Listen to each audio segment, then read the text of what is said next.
It all began 3,300 years ago in a vast ancient necropolis called the Valley of the Kings. It's located on the west bank of the Nile, in the heart of Egypt, opposite the city of Luxor. It's here that the rulers of the greatest dynasties of the New Kingdom rest: Ramses, Amenhotep, Hatshepsut. These names all sound familiar to our ears. These kings and queens were buried in magnificent tombs and mortuary temples of gigantic proportions, carved out of limestone. And it's in one of these tombs, at the end of a long corridor, in a small narrow room, that the mummy of one of the most famous pharaohs in Egyptian history rested for thousands of years: King Tutankhamun. But the tomb we're now in is not that of the legendary pharaoh. It's a perfect copy, an identical reproduction of the king's eternal resting place. This is a very precise copy of the tomb of Tutankhamen. We have actually reproduced it at a scale 1:1. So if there is a spot here, if there is a crack, even this part with the dust, this is not dust that you can remove. This is dust that is there. It's printed. The result is incredibly accurate. But why reproduce the tomb of Tutankhamen a few meters from its original burial place? The reason, in and of itself, symbolizes the incredible aura of this mysterious pharaoh. Why we build a facsimile is important, because you are calling for tourism awareness. Because now you don't want like 100 people entering the tomb at the same time. One guard is not going to be able to control everybody not to touch the walls or not to scratch it with their bag or so on. In the facsimile, people can actually interact with the tomb. I can actually touch it. I can never do that in the original tomb. So this kind of privilege, it allows you to get even closer to your heritage than you would in normal stance. The copy exists to protect the real tomb of Tutankhamun, which is now deteriorating at an alarming rate, faster than any other in the valley. But why do so many people visit it? What makes the pharaoh Tutankhamun so fascinating in the eyes of the world? To understand this, we have to go back in time to exactly 100 years ago, when the door to the KV62 tomb was opened for the very first time. It's the beginning of the 20th century. Archaeologists have been working in the Valley of the Kings for decades. Among them is one man who is about to change the course of history. His name is Howard Carter. Howard Carter was an English archaeologist, and what he wanted, just as every other archaeologist working in the area wanted, was to make a spectacular discovery of his own. Howard Carter was convinced that there was still a significant pharaonic tomb waiting to be revealed, somewhere in the soil of the Valley of the Kings. In 1907, another archaeologist unearthed a small mysterious cache called KV54. Inside there were embalming materials, such as strips and cloths. Carter examined each element carefully. The face of a small unknown statuette and a gold ring caught his eye. On it, he deciphered a name, written in hieroglyphics. The name of the pharaoh Tutankhamen. For Carter, there was no longer any doubt. This meant at least one thing was certain. Tutankhamun had been buried in the Valley of the Kings, and until now his tomb had not been found or identified. So Carter decided to go on a quest to find the missing tomb. One doesn't excavate to find objects, but to prove a hypothesis, to confirm it. Howard Carter's hypothesis was that the tomb of Akhenaten's successor, Tutankhamen, was somewhere in the Valley of the Kings. What's astonishing is that almost nothing was known at the time about the mysterious King Tutankhamen. He was the 11th ruler of the 18th dynasty and reigned for about 10 years. It's believed that he was perhaps a child, and that he was simply forgotten by history. Or was he deliberately left out of the history of the pharaohs? His reign is an enigma as far as ancient Egyptian history is concerned. Discovering his tomb would bring vital answers to the questions posed by the archaeologists. Howard Carter wanted to find the trail leading to this lost king at all costs. For years, he worked relentlessly on multiple excavations. He had the support of Lord Carnarvon, a rich English investor, who funded the archaeologists' research. But he was not the first to excavate the grounds of the Valley of the Kings. About 30 tombs had already been discovered in the decades preceding Carter's excavations. By November 1922, in fact, Carter had been working in the area for a number of years without really any great success. There were people who believed that the valley was exhausted. There was not going to be anything more to find. 5 years went by, and Carter still hadn't found anything.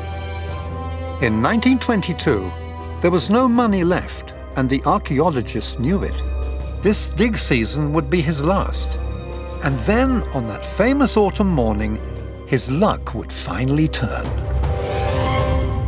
On the morning of the 4th of November, Carter arrived at the hushed site and was told that the beginning of a step had been found carved into the rock. Howard Carter held his breath. He unearthed a second step, then 16 in total, which basically made up a long staircase which descended 4 meters underground. It led to a closed door held shut by a rope and a clay seal, untouched. Just like the tomb, perhaps. That would be remarkable.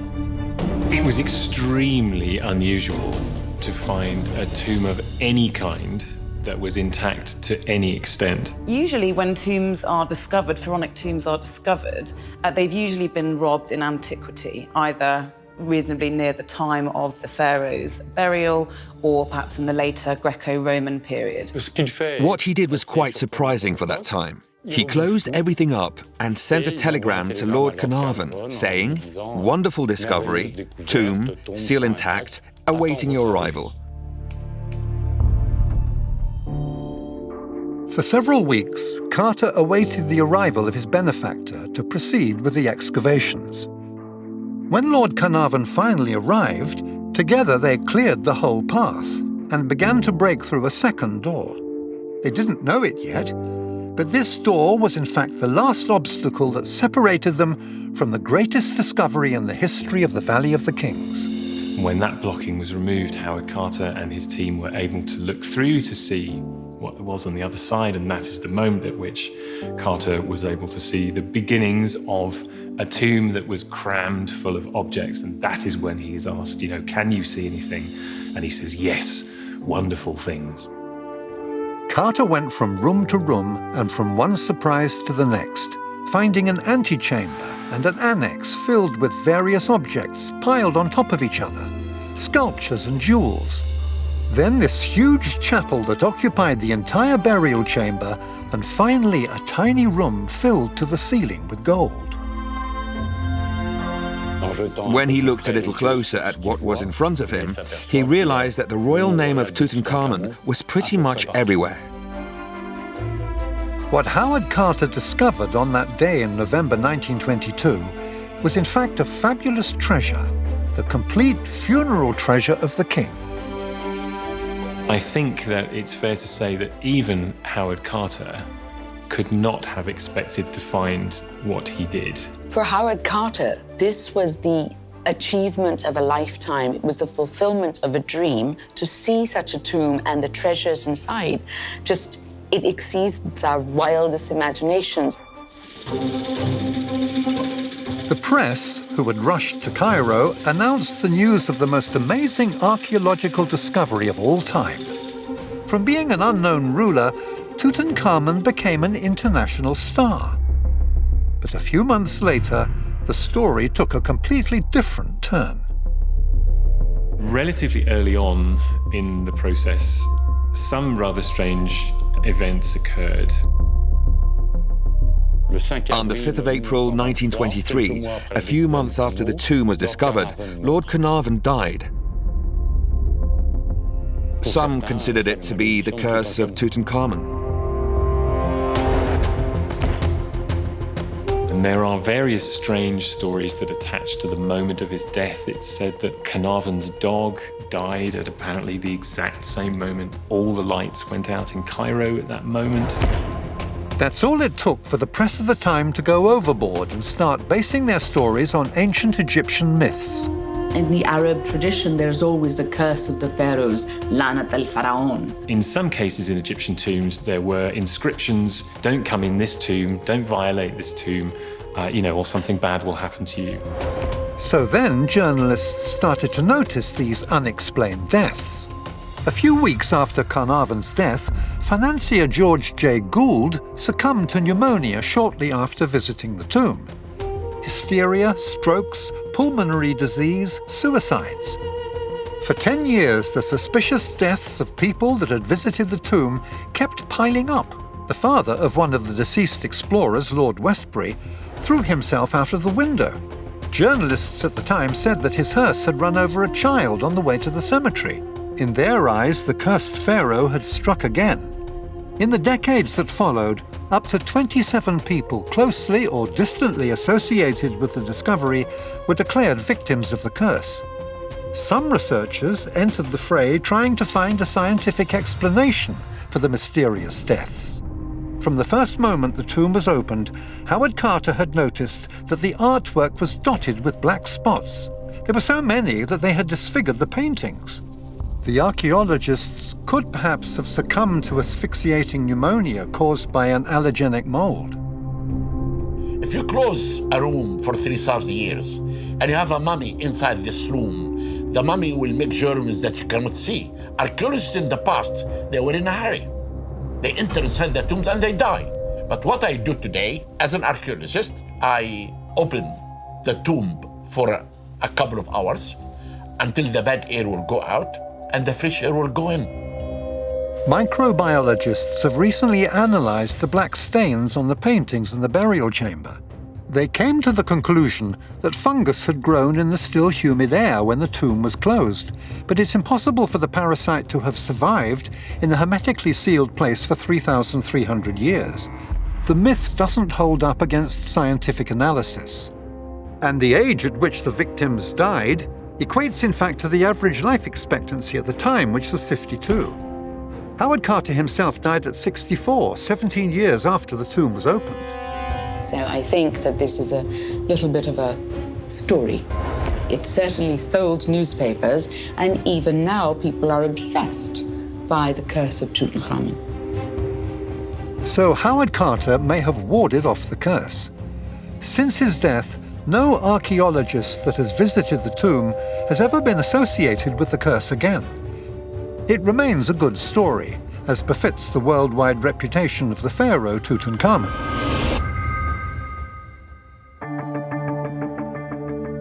A century has passed since the discovery, but even today, Egyptologists continue to visit the tomb to discover new secrets.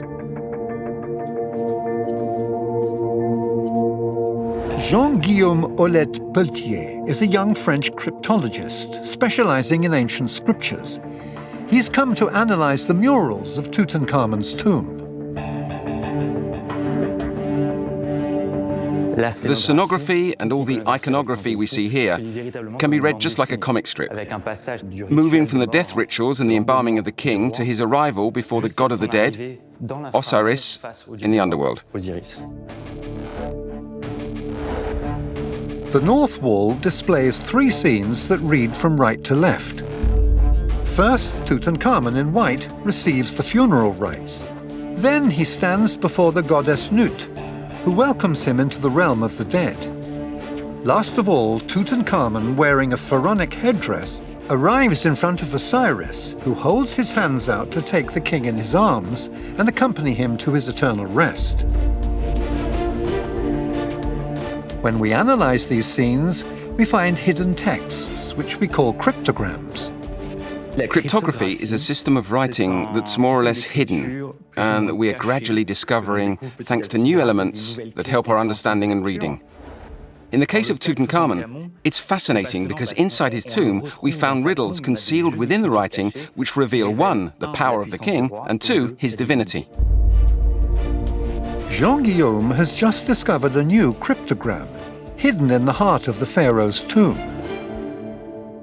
What's really interesting here is this unusual cryptogram, this game of cryptic iconography that characterizes pharaonic Egypt.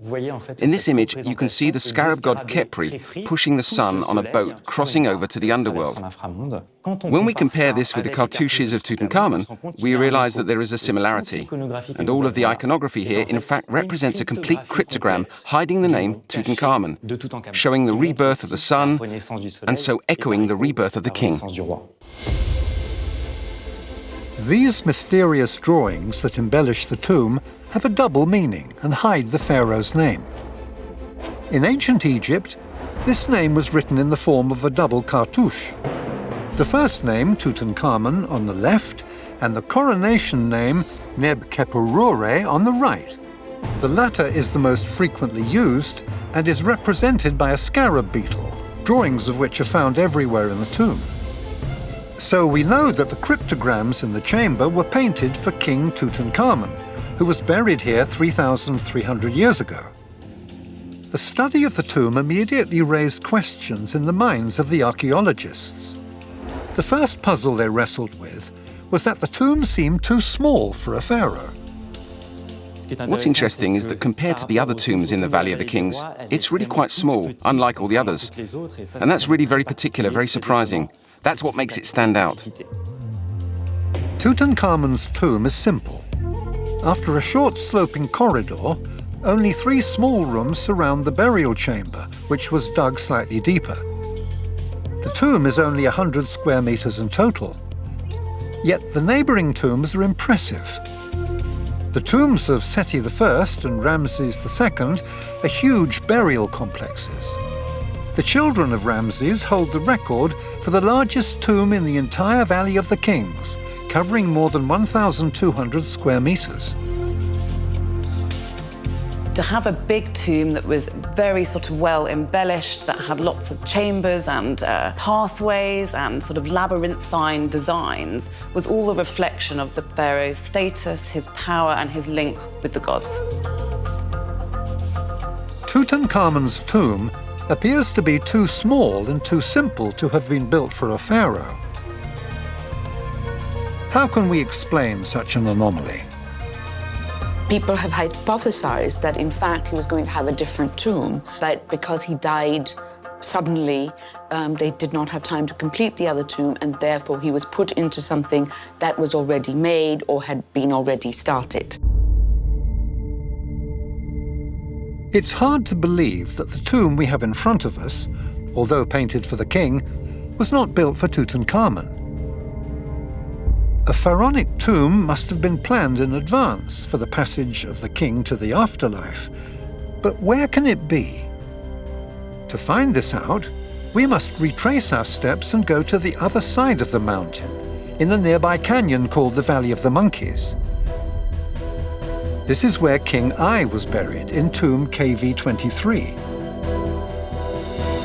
This nobleman was Tutankhamun's mentor and succeeded him after his death. But I's tomb, built deep into the rock, has the same style as the royal tombs of the time. I's tomb is really striking. It's much larger than Tutankhamun's. This corridor that leads to the sepulchral chamber isn't found in Tutankhamun's tomb. The dimensions, the height, the width. There's no doubt that I's tomb was built for a pharaoh. But what is surprising is that experts think that both Tutankhamun's tomb and this one were built at the same time, because of the style and painting techniques used. They are identical. Both sets of artwork would appear to be the work of the same painter. We can see this Omanian influence again, especially with the characters depicted here. The slightly protruding belly, certain slightly curvy shapes that we also find in Tutankhamun's tomb. It's the same wall, the same style, and the same passage of the funeral book. And so I's tomb is an almost perfect replica of Tutankhamun's. And this can show that the same artist who made the tomb of I is the same artist who made the tomb of Tutankhamun. What this can tell us? That the tomb of Tutankhamun was originally for I, and the one in the West Valley was for Tutankhamun. So it's possible that the two tombs were switched over when Tutankhamun died, and that I took the larger one for himself. To this day, there's no conclusive evidence that can verify this theory with absolute certainty. But it's the one that a majority of researchers hold. I's tomb was found empty, like many others in the valley, and its paintings were destroyed during ancient Egyptian times.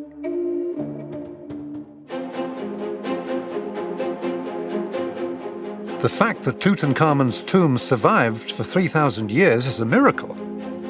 And it is, to this day, the only pharaoh's tomb discovered intact. The question, of course, is why wasn't Tutankhamun's grave robbed if everybody else's was? We can speculate as to why this was the case, but the most likely situation is that it was probably well enough hidden. To date, two explanations seem plausible. First, a terrible storm may have occurred shortly after the death of the king. The rain on the dry desert ground would have become a torrent, carrying sand and rocks in its path. The debris covered the entrance to the tomb. Once the sun came out again, the mud dried and became as hard as cement. A few decades later, Ramses VI died. His tomb was built just above that of Tutankhamun. The laborers working on this site may have ended up covering the entrance to the earlier tomb. And this meant the tomb was, it seems, genuinely completely lost to the authorities, who knew where all the other tombs were, but somehow this one became lost and trapped underneath, effectively, several meters worth of concrete. So it's pure coincidence that Howard Carter discovered the only intact royal tomb in the history of the Valley of the Kings, and unearthed its magnificent treasure.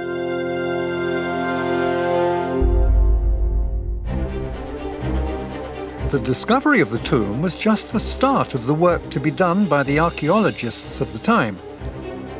Each of the 5,398 objects that make up the treasure of the tomb now had to be categorized. It was a gargantuan task.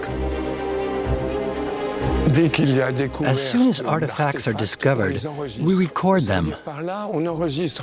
This means that we first record their relative position in an archaeological context, and then we proceed with the description of each object.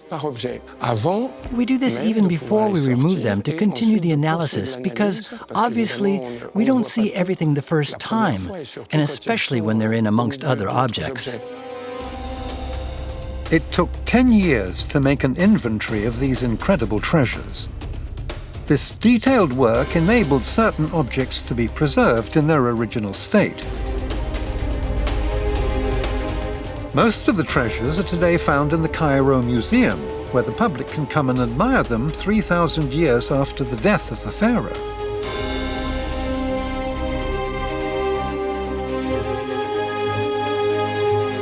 It's here that we find the most famous objects in the collection, like the statue which guarded the king's tomb,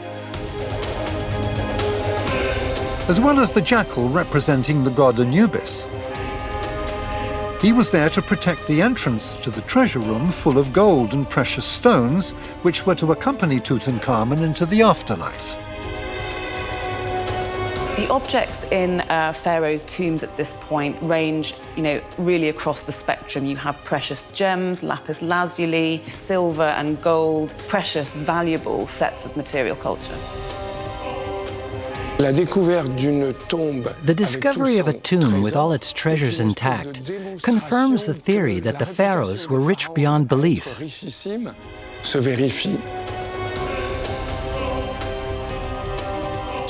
If a king owned treasures like these after such a short reign, what would it have been like for kings as powerful as Ramses II or Amenhotep III?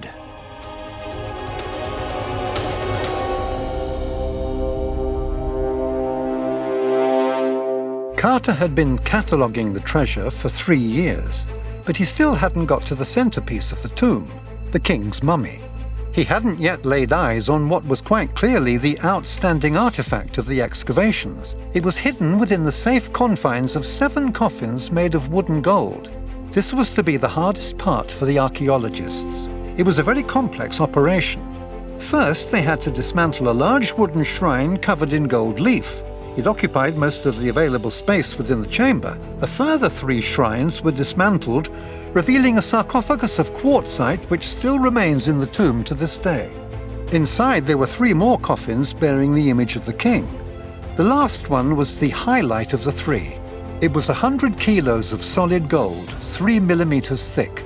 It was also the most personal of all the coffins. The ancient Egyptian artisans had engraved the surface with the image of the king's face inlaid with precious stones. The rest of the decoration consisted of the symbol of the scarab beetle carved in bas-relief all around the gold coffin. Archaeologists had never uncovered such a quantity of gold and precious metals in an Egyptian tomb. But the most magnificent piece was yet to come. It was in 1925 that Carter at last opened the final coffin containing the mummy of the king. The light from his torch fell upon the most beautiful treasure ever found in Egypt.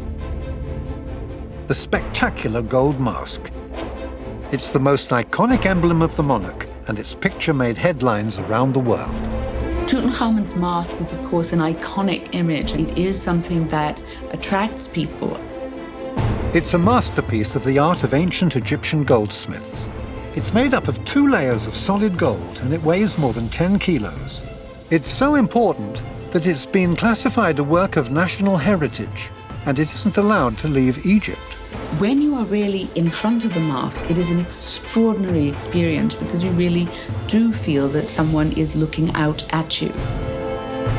But something strange caught the eye of the specialists. The gold mask didn't appear to have been fashioned in the likeness of the pharaoh. So what's interesting is that we have the cartouche containing the name of the king Tutankhamen, which clearly shows that it was meant for Tutankhamen. But when you analyze the features sculpted on it, you realize that they are very feminine features, notably the lips and the eyes, which leads us to believe that this object was not in fact originally destined for him. Was the mask made for someone else? Maybe the answer lies in these miniature sarcophagi. Here we have the canopic jars which contain the viscera of the king Tutankhamen. In terms of the gold work, they're absolutely identical to the rest of the treasure of Tutankhamen. So we know that all of Tutankhamun's treasure was made for one person and one person only.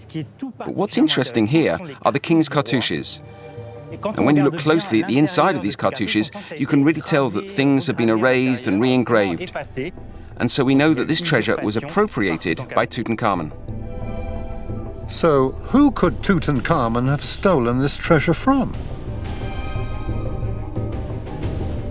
All the pieces that have a specifically funeral function, well, with many of those you can see that underneath the name Tutankhamen is the name of a predecessor who was in fact a female pharaoh.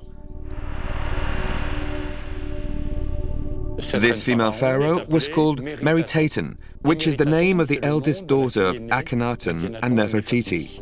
Queen Meritaten reigned following the death of her father Akhenaten, before Tutankhamen came to the throne. It was a surprise to the archaeologists who knew very little about this lost pharaoh queen. The existence of this sovereign has now been established beyond doubt, despite the fact that she had an extremely short, elusive reign, lasting maybe 2 to 3 years, which almost ended up being forgotten by history. The fact that there's so little evidence of this individual suggests that they perhaps didn't reign for very long, perhaps also that there was a deliberate attempt to forget them. In any case, she wasn't buried in the beautifully furnished tomb that she'd had made, as that was completely appropriated by Tutankhamen. We'll never know if it was Tutankhamen himself who decided to appropriate Meritaten's funeral furnishings. In the tomb, the gold mask with his name on it was the only thing now standing between Howard Carter and his encounter with the mummy. Howard Carter, when he opened the burial chamber and he found that the golden mask stuck on the chest of the mummy, and he took the golden mask out and he damaged the mummy to 18 pieces. The only good piece on the mummy is actually the face. So there was an equal amount of surprise and disappointment. They realized that the mummy was in a very bad state. The corpse looked as if it had been burned. The skin was cracked. There is a huge amount of this resinous mixture that covers him quite thickly. This gives him a black, gooey look. To the extent that the mummy was more or less glued into the innermost coffin. Tutankhamun's mummy hadn't been as well prepared as other mummies from the 18th dynasty. But we know that by 1300 BCE, the embalming process had been mastered to perfection. The highly ritualized process took 66 days and ensured the safe passage of the dead from our world into the afterlife. Mummification aims to preserve the body, but in a very hot environment, this is quite difficult to do with moist organs, let's say. The embalmers first removed all the principal organs. There was a cut made in your left side, and your stomach, intestine, lungs, and liver were removed and embalmed separately. The body was then rinsed and washed using palm wine before being covered with a plant-based balm. And the whole body was buried deep in natron, which would pull out all the fat and the water, so you would be defatted and dehydrated. Then oils and unguents would be put on the body with care. The mixture formed a protective resin covering the dried-out skin. Then the body was wrapped in hundreds of meters of fine linen strips.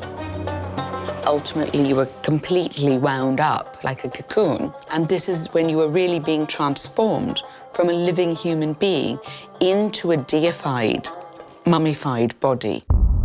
When the process was carried out perfectly, it allowed the body to be preserved, its remains almost intact 3,000 years later.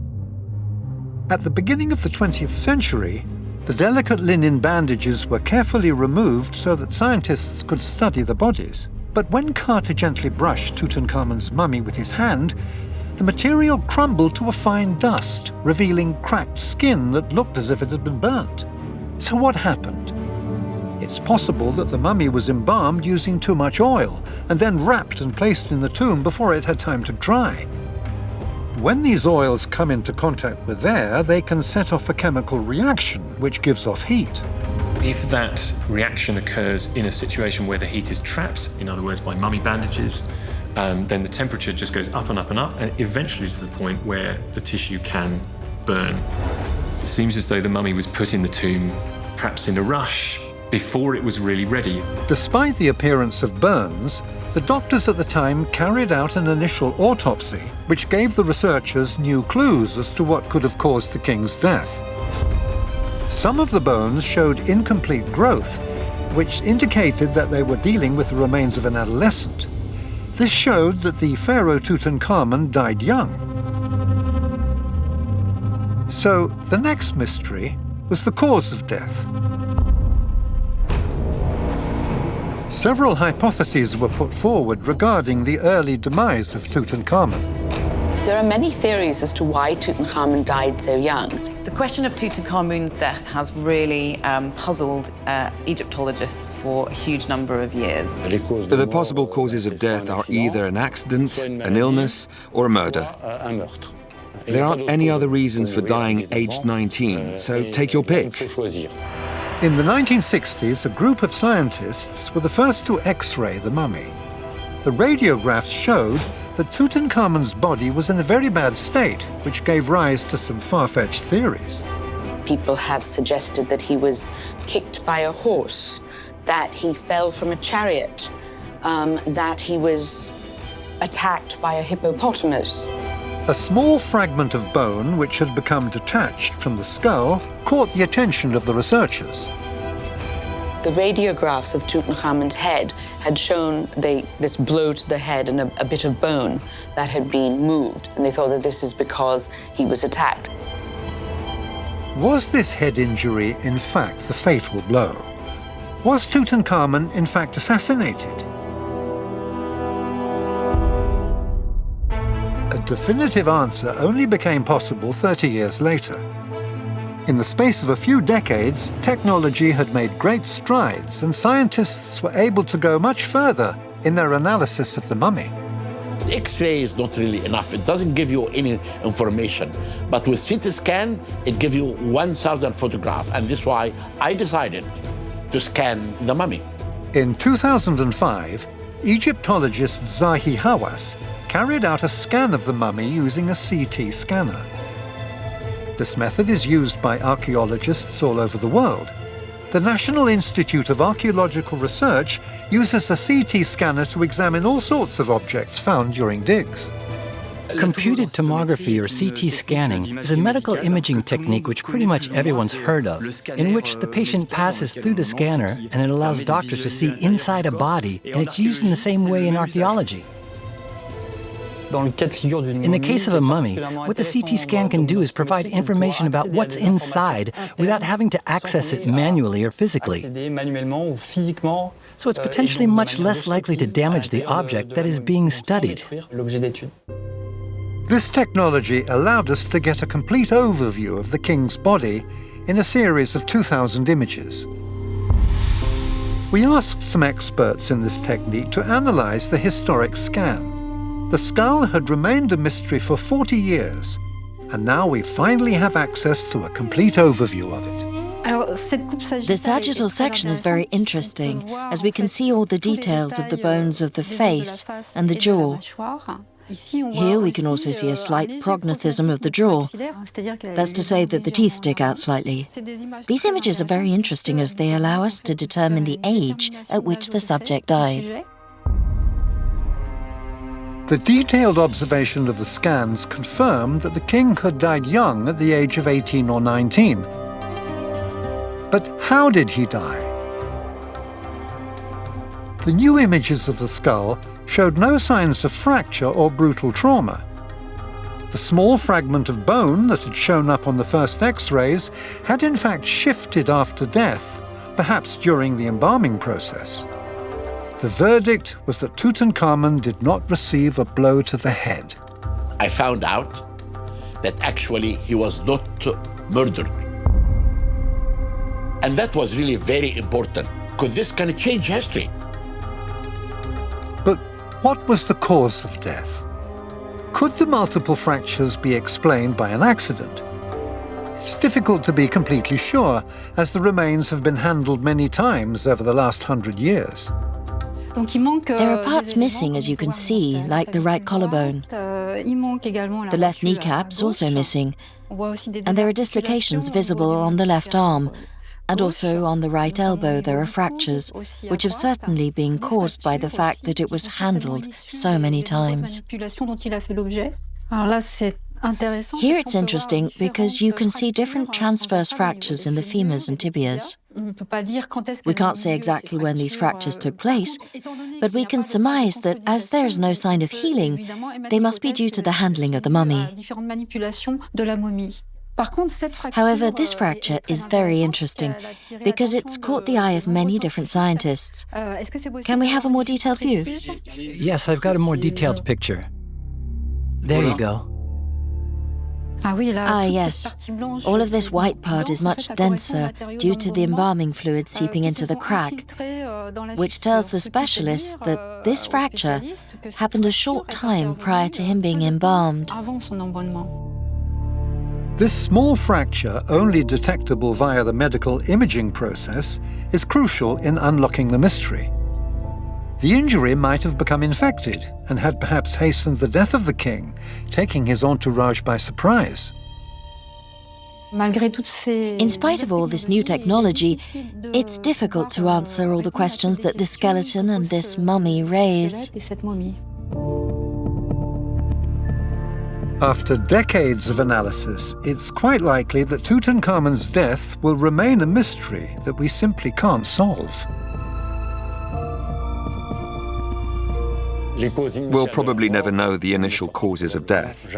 Maybe in the future, when we can do tests on the soft tissue, we will be able to establish how he died. But at present, I think it is a little bit of a mystery, and it's always nice to still have something to research. It's difficult to know what kind of accident could have struck down the pharaoh. All these questions have given rise to myths surrounding the king. Many people imagine that dying young like that, he must have been a frail young man with a weak constitution.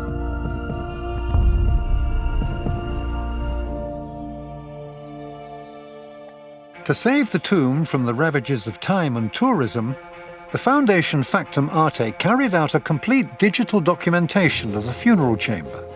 The team developed a high-precision 3D laser scanner. It's placed a few centimeters from the wall, and it's capable of documenting the most minute irregularity in the surface. There is a red line that is a laser that projects on the wall. And what happens is that the two cameras, they are not documenting the wall, but rather documenting the movement of this laser line on the wall. And you can see that here. This white line here, it's taking the exact shape of the surface it's moving on. For this scanner, it takes 1 hour to scan an area of 48 by 46.8 centimeters. So for 1 meter squared, you're looking at 6 hours. The scan of Tutankhamun's tomb takes several weeks, even though it's one of the smaller tombs. The larger ones would require several years of work. The results are amazing. Combining this technology with a high-definition photo of the paintings gives us a digital copy of the contours of the tomb. Where this is the color, and this is the 3D. And then you could put them together in here, and you have the color and the 3D. Understanding how high this resolution is basically the difference that the human eye cannot make.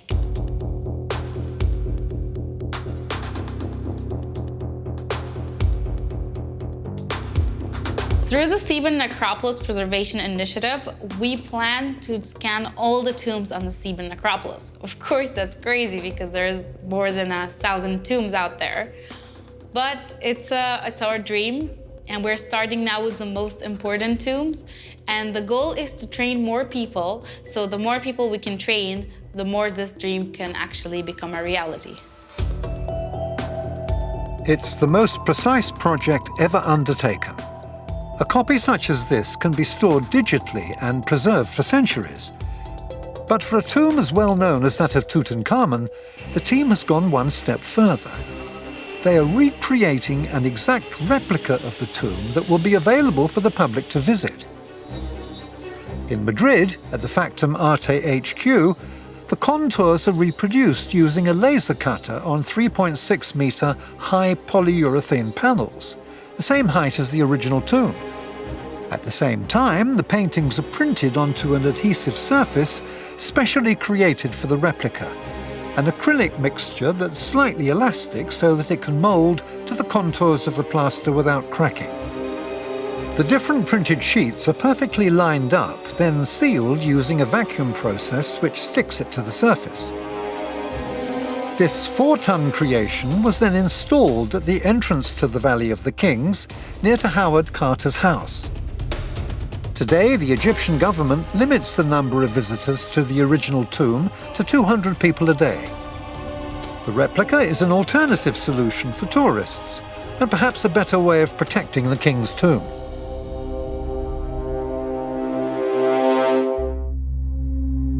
Surprisingly, the high-precision replica has become a new source of study for the specialists. It's quite possible that 100 years after it was discovered, the tomb still has secrets to reveal.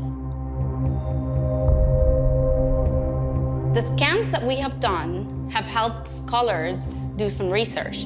And one of those scholars was Nicholas Reeves. He has noticed that in the 3D scans, that this area goes down a little bit. He thought, because there were some inclinations in this area, that it would be a door. He had the theory that there might be another part that exists behind the specific wall.